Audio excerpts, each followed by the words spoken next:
Morning டைமில் ஹோட்டலுக்குன்னு போனாவே first order பண்ணுறது என்னவோ இந்த மசாலா தோசையும் ஒரு செட்டு பூரியும் தான். பூரி கூட அடிக்கடி வீட்டில் செய்வோம். பட் நான் வீட்டில் மசாலா தோசை இன்ன வரைக்கும் ட்ரை பண்ணதே இல்லைங்க. சரி இன்றைக்கி டின்னருக்கு பண்ணலாம் அப்படின்ட்டு ஃபஸ்ட்டு கட் பண்ணுறதெல்லாம் கட் பண்ணி எடுத்து வச்சுட்டேன். மசாலா தோசை அப்படின்னாவே தோசைக்கு மேலே ஃபஸ்ட் லேயர் வைக்கிற அந்த கார சட்னியும் அப்புறம் டாப் லேயரில் வைக்கிற அந்த பொட்டேட்டோ மசாலாவும் தாங்க அதோட டேஸ்ட்டு.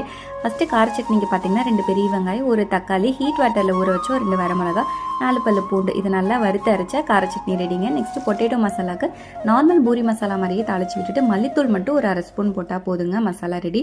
இப்போ தோசை ஊற்றிட்டு அதில் ஃபஸ்ட் லேயர் பார்த்திங்கன்னா கார சட்னியும் அப்புறம் மசாலா நமக்கு எப்படி வேணுமோ அந்த மாதிரி ஸ்ப்ரெட் பண்ணி நெய் ஊற்றினா ரொம்பவே டேஸ்ட்டாக இருக்குங்க. நெய் நான் இன்னும் காய்ச்சல, ஸோ அதனால் ஆயில் தான் ஊற்றிக்கிட்டேன்.